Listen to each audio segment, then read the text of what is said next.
সেখানে যে তরুণ ছাত্র ছাত্রী এরা প্রত্যেকের জীবনের জন্যে যেখানে জীবন তাদের ঠেকে গেছে সেখানে তারা আর শুয়ে থাকেনি, আপোষ করেনি, আত্মসমর্পণ করেনি, তারা সেখানে মাথা তুলে দাঁড়িয়েছে। যেমন করে 1971-এর আগে এবং 1971 পুরো সময় আমি আবু জাফর মাহমুদ সহ তখন আমরা লক্ষ কোটি যুবক তরুণ এভাবে মাথা তুলে দাঁড়িয়েছিলাম নিজেদের অধিকার পাবার জন্যে। আজকে আমাদের যে সন্তানরা সারা বাংলাদেশে যারা রাস্তায় নেমেছে, তারা তাদের দেশের এই প্রিয় সরকারকে, তাদের দেশের প্রিয় কর্তৃপক্ষকে একটা কথা শুধু জানাতে চেয়েছে, এই যে আমরা পড়ছি, আমরা যারা ভালো ছাত্র, আমরা ভালো ভালো কঠিন জটিল যত দায়িত্ব পালনের জন্য তৈরি হচ্ছি, সেই জায়গায় আমাদের প্রতিযোগিতা করতে দিন। খুবই সহজ। সামরিক অফিসার যে হয় ও কাউকে ঘুষ দেওয়া হতে পারে না। সামরিক অফিসার যে হয় আত্মীয় স্বজনের কারণে হতে পারে না। দিন রাত অনিদ্রায় উপবাস কষ্টে এই পরিশ্রম করেই ওরা তখন সামরিক সৈনিক থেকে অফিসার, সৈনিক এবং অফিসার একইভাবে তারা হয়, কারণ দেশ রক্ষা করবে তারা। এই দেশ রক্ষা করার জন্য আমাদের এই সন্তানরা ওভাবেই নিজেদের গড়ে তোলে। একইভাবে নিম্নবিত্ত মধ্যবিত্ত প্রত্যেকটা পরিবার থেকে ছেলেপেলেরা লেখাপড়া করে, রাতে দিনে পরিশ্রম করে, তারা যখন পরীক্ষা দিতে আসে তখন যে রেজাল্টটা পায় ওখানে কেউ A+, AA+ ইত্যাদি ক্যাটাগরিতে এসে তারপর যখন তারা চাকরিতে যাবে সেই সময় তারা টিকে না, তাদের টিকানো হয় না।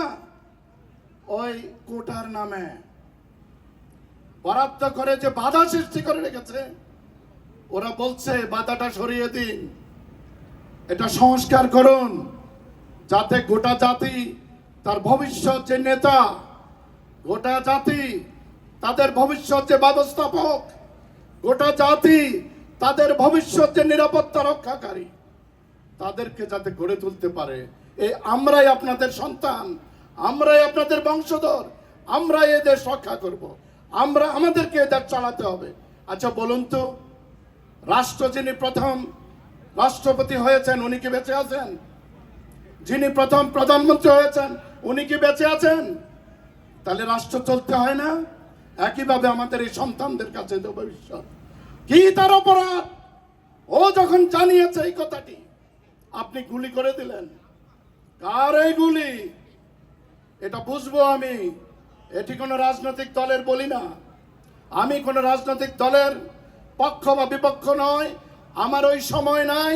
আমার সময় সম্পূর্ণ ভালোবাসা গোটা বাংলাদেশের জন্য, বাংলাদেশের সব মানুষের জন্য। ওই ভালোবাসা আমাদের এই সন্তানরা, এই ভালোবাসার যে নির্যাস এর মধ্যে দিয়ে গড়ে উঠতে চেয়েছে, গড়ে তুলতে চেয়েছে দেশকে, আপনারা তাদের গুলি করে হত্যা করলেন, আমার মেধাবী সন্তানদের হত্যা করলেন।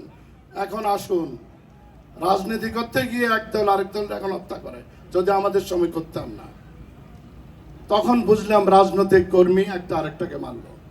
এই সন্তানরা, এই ছেলে, এই মেয়েরা, এদের যোগ্যতা এবং পরিচয়টা হলো ভালো ছাত্র এবং ভালো ছাত্রী।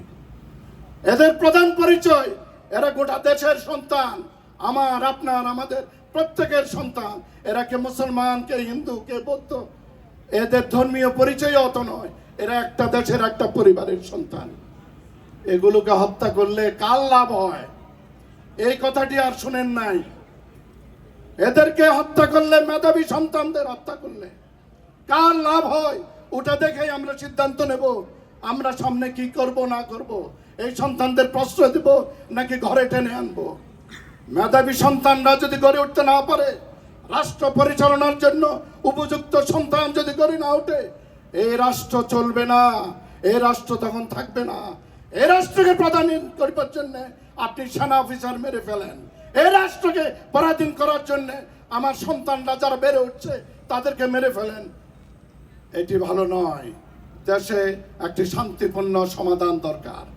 এই সন্তানদের, এই নিরীহ সন্তানদের যেভাবে হত্যা করা হয়েছে, এটি বাংলাদেশ থেকে যেমন আন্তর্জাতিক ক্রিমিনাল আদালতেও এই জন্য মামলা করা হবে।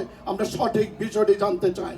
আমার প্রেসিডেন্টদের মেরে ফেলেছেন, শেখ মুজিবকে মেরে ফেলেছেন, জিয়াউর রহমানকে মেরে ফেলেছেন, রাষ্ট্রের রাষ্ট্রপতিকে কারা মারায়, কোন রাষ্ট্রের সাথে প্রতিযোগিতা, এরা না থাকলে কোন রাষ্ট্রের উপকার হয়েছে, এটা তো আমরা এই 50-53 বছরে দেখেছি। কাজে সব আমরা বুঝি। আল্লাহ এখনো হায়াত রেখেছে, হয়তো বা কোনো দায়িত্ব পালন করতে হতে পারে। আমাদের এই সন্তানদের আমরা মুক্ত করতে চাই। আমাদের এই প্রিয় বাংলাদেশ যেটা যুদ্ধ করে সৃষ্টি করেছে, এটাকে মুক্ত করতে চাই। এই জন্য আপনাদের লাগবে আজকে ম্যানহাটনে আমাদের যেসব ছেলেমেয়েরা ওখানে আজকে স্লোগান দিচ্ছে, এর যদি দেশপ্রেম না হতো, এখানে এসে অন্য জাতির মেয়েদের বিয়ে করা, অন্য জাতির ছেলেদের সাথে চলে যাওয়া, এই কাজগুলো তারা করে করে আনন্দ নিতে পারত।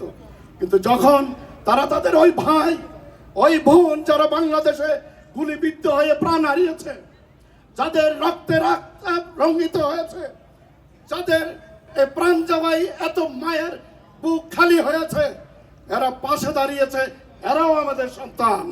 সেই কারণে আমাদের দায়িত্ব ওদের পাশে দাঁড়ানো, এই সন্তানদের ভালোবাসা, এদের আদর যত্ন করা, এদের সঠিক লাইন তুলে ধরা, এবং বাংলাদেশে আমরা আর মেধা ক্ষয় হতে দেব।